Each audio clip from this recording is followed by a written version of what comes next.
Bismillahirrahmanirrahim. Jalan-jalan ke pantai bukan. Dari rumah tidak terlalu jauh. Salam kenal saya ucapkan. Assalamualaikum warahmatullahi wabarakatuh. Perkenalkan, nama saya Sylvia Dwi. Saya adalah mahasiswa pasca sarjana IAIN Syekh Abdurrahman Shiddiq yang akan memaparkan terkait dengan literasi pantun dalam menguatkan kearifan lokal dan karakter positif murid. Sebelum kita mempelajari terkait dengan pantun, ada baiknya kita mengetahui hakikat dari kurikulum. Kurikulum menurut Kemdikbud adalah seperangkat rencana dan pengaturan mengenai tujuan, isi, dan bahan pelajaran, serta cara yang digunakan sebagai pedoman penyelenggaraan kegiatan pembelajaran untuk mencapai tujuan pendidikan tertentu. Menurut Nurlaili, kurikulum pendidikan agama Islam merupakan sebuah perangkat yang digunakan sebagai pedoman pembelajaran dengan orientasi nilai-nilai pendidikan agama Islam. Adapun prinsip pengembangan kurikulum, 1. Prinsip relevansi diartikan sebagai kesesuaian atau keserasian pendidikan dengan tuntutan kehidupan.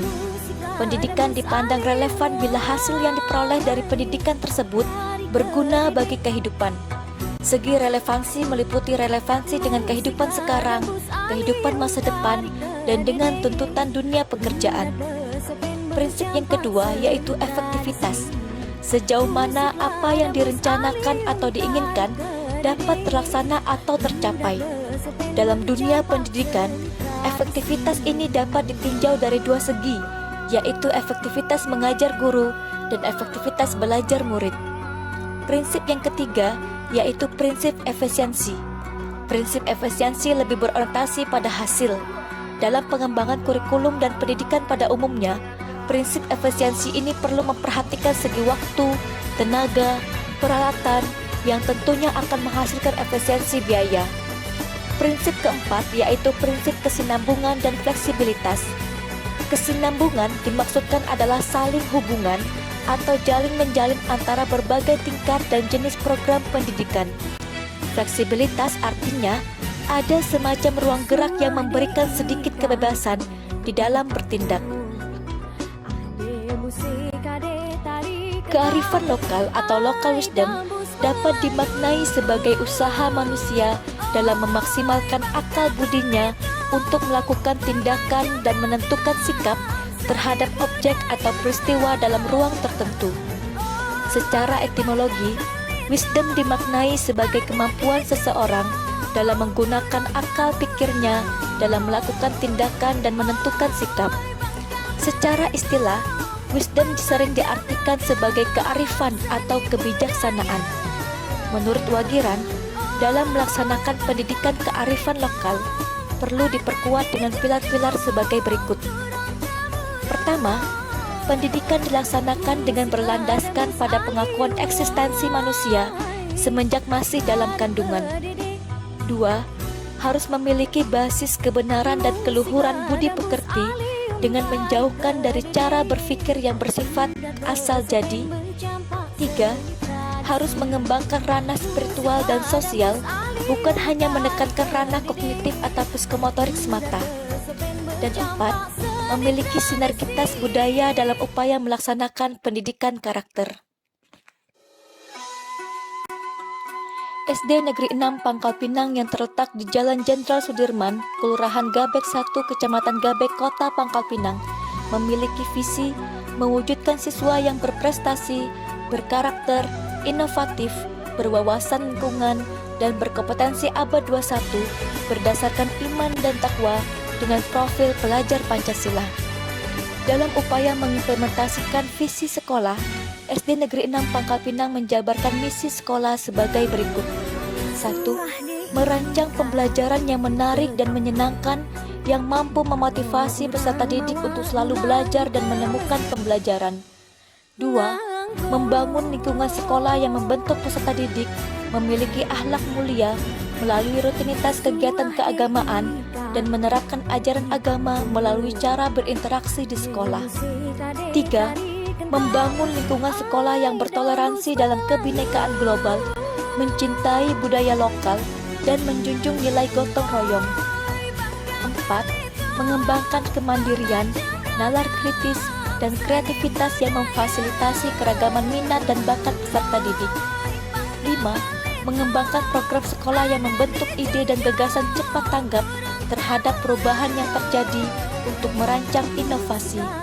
6. Mengembangkan dan memfasilitasi peningkatan prestasi peserta didik sesuai minat dan bakatnya melalui proses pendampingan dan kerjasama dengan orang tua. Adapun program literasi pantun dalam menguatkan kearifan lokal dan karakter positif murid sesuai dengan misi sekolah, terutama misi nomor 2 dan nomor 3.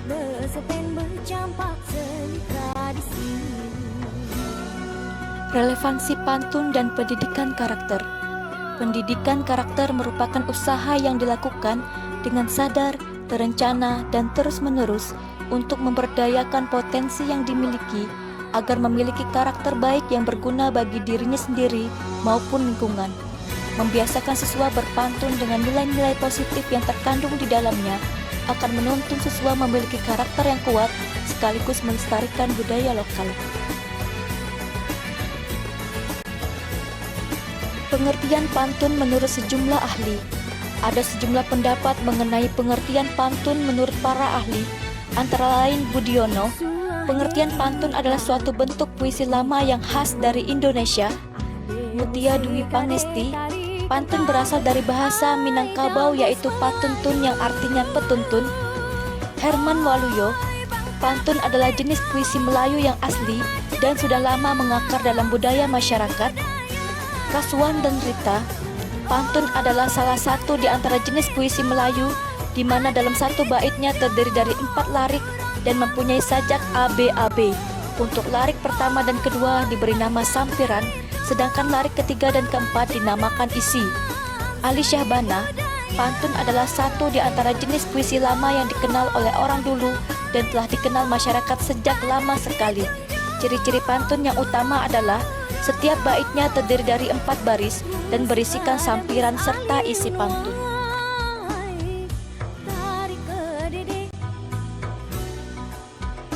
Pantun memiliki aturan terikat dalam penciptaannya. Sebuah pantun dapat dikenal dari ciri-ciri pantun itu sendiri. Ciri-ciri pantun tersebut antara lain terdiri dari 4 baris setiap baitnya. Puisi lama yang satu ini memiliki ciri-ciri pantun khas yang kuat, yaitu tiap baitnya selalu terdiri atas 4 baris. Barisan kata-kata pada pantun dikenal juga dengan sebutan larik. Setiap baris terdiri dari minimal 8 kata dan maksimal 12 kata. Ciri yang lainnya yaitu memiliki pola. Ciri-ciri pantun yang lainnya mudah dikenali adalah pola. Ada 2 pola yang biasanya terdapat dalam pantun, yakni pola ABAB dan AAAA. Ciri yang ketiga yaitu memiliki sampiran dan isi. 2 baris pertama disebut dengan sampiran atau pembayang. Sampiran atau pembayang biasanya tak punya hubungan dengan bagian kedua yang menyampaikan maksud selain untuk mengantarkan rima sajak. Sementara isi berada pada baris ketiga dan keempat yang berisi pesan atau makna utama dari sebuah pantun. Adapun unsur-unsur pantun yang pertama, unsur intrinsik, yaitu tokoh, tema, amanat, setting atau latar tempat dan waktu, alur, dan lain sebagainya. Ciri khas pantun sebagai unsur intrinsik adalah rima. Rima dalam pantun mempunyai akhiran yang serupa sehingga mampu menjadi daya tarik tersendiri bagi para pendengarnya. Unsur yang kedua yaitu unsur ekstrinsik. Unsur ekstrinsik merupakan unsur yang berasal dari luar struktur pantun. Unsur ekstrinsik ini bisa disebut juga latar belakang atau sebuah keadaan yang menjadi penyebab terbentuknya pantun. Adapun jenis-jenis pantun terbagi menjadi 7. Yang pertama, pantun nasihat. Pantun nasihat memiliki isi yang bertujuan menyampaikan pesan moral dan didikan. Pantun nasihat biasanya memiliki pesan-pesan bijak yang mengajak untuk berbuat baik. 2. Pantun jenaka. Pantun jenaka merupakan pantun yang dibuat untuk tujuan hiburan. Terkadang, pantun jenaka dijadikan sebagai media untuk saling menyindir dalam suasana yang penuh keakraban sehingga tidak menimbulkan rasa tersinggung, dan dengan pantun jenaka diharapkan suasana akan menjadi makin riang. Yang ketiga, pantun teka-teki. Ciri-ciri pantun teka-teki adalah kalimat pertanyaan pada baris akhir pantun. Pantun ini berisi teka-teki untuk para pendengarnya. Pantun yang keempat yaitu pantun cinta. Pantun cinta merupakan jenis pantun yang isinya berisi pesan yang berhubungan dengan cinta, romantisme, rindu antara dua insan. Hingga saat ini masih banyak orang yang menggunakan pantun cinta untuk mengungkapkan perasaan. Yang kelima, pantun agama. Tujuan dari pantun agama sama dengan pantun nasihat, yaitu memberikan pesan moral dan didikan. Pantun agama membahas mengenai manusia dengan penciptanya. Berbeda dengan pantun nasihat, pantun agama lebih spesifik isinya karena diselipkan nilai-nilai dan prinsip agama tertentu. Keenam, pantun peribahasa. Seperti namanya, pantun peribahasa merupakan pantun yang di dalamnya terdapat kalimat peribahasa yang pada umumnya memiliki susunan tetap. Yang ketujuh, pantun kiasan. Pantun kiasan berisi bahasa atau kalimat kiasan. Hal ini berarti pesan yang ada pada pantun ini disampaikan secara tersirat. Dan dalam kurikulum PAI terkait dengan literasi pantun, di sini pantun yang diambil adalah pantun nasihat dan pantun agama.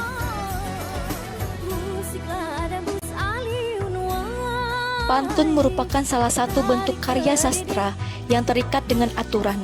Awal mulanya pantun adalah sastra lisan. Masyarakat tempo dulu terbiasa berbalas pantun. Mereka mengucapkan langsung secara lisan tanpa pikir panjang. Namun, seiring waktu berjalan, sekarang dijumpai juga pantun yang tertulis.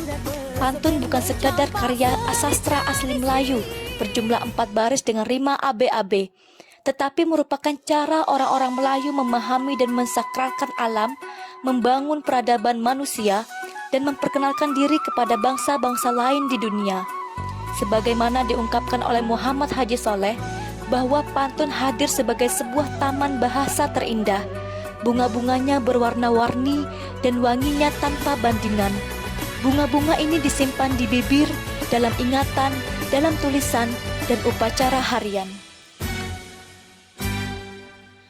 Bangsa Melayu bangsa bujangga, gembiranya dalam senyum, marahnya tetap santun, dan bicaranya menggunakan pantun. Ungkapan itu tidaklah berlebihan bila kita datang ke Pulau Bangka, Provinsi Bangka Belitung. Masyarakat di sana memang senang berpantun, tak terkecuali ketika senang maupun lara. Pendek kata, Bangka bisa diibaratkan bagai samudra pantun. Kekuatan sebuah pantun terletak pada cara pengungkapan yang santun dan halus. Ketika manusia kehilangan pola dalam bertutur, maka yang terjadi adalah ungkapan keinginan dan gejolak. Kekuatan sebuah pantun adalah warisan adat istiadat yang syarat dengan nilai-nilai. Pantun dipakai oleh para pemuka adat dan tokoh masyarakat dalam pidato, oleh para pedagang yang menjajakan dagangannya, oleh orang yang ditimpa kemalangan, dan oleh orang yang ingin menyatakan kebahagiaan. Pantun seringkali dibacakan di berbagai upacara adat, pidato resmi pemerintah, pementasan budaya, proses pembelajaran, dan kegiatan-kegiatan keseharian lainnya.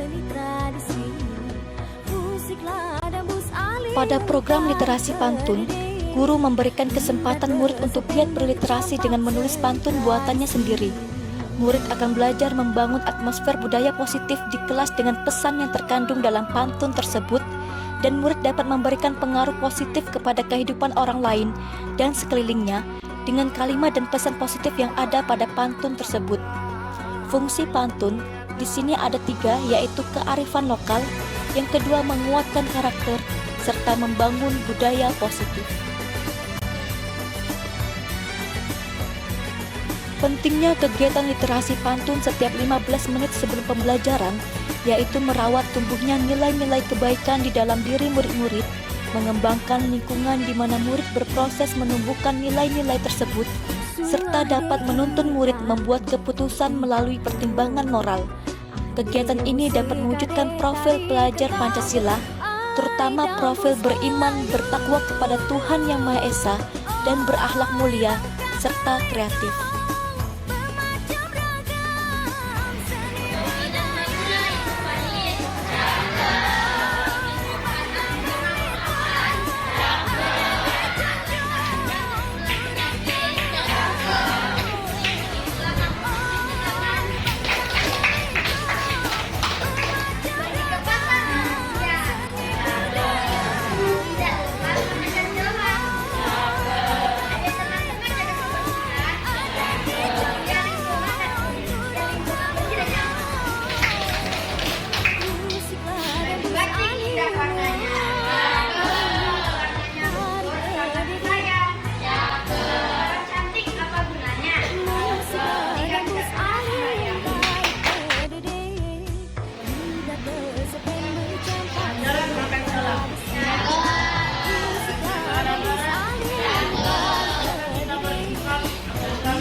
Pak untuk belajar.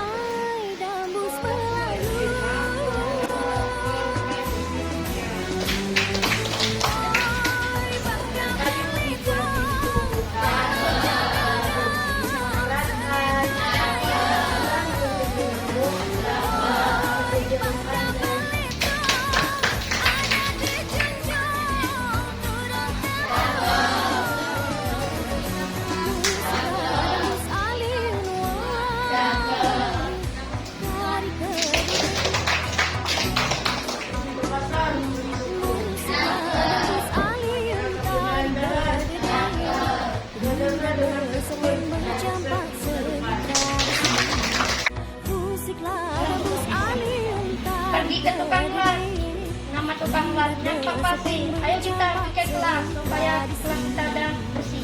Bagus sekali.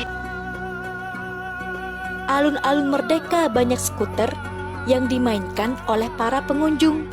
Literasi pantun kuatkan karakter, kearifan lokal juga dijunjung. Demikianlah presentasi saya terkait dengan literasi pantun dalam menguatkan kearifan lokal dan karakter positif murid.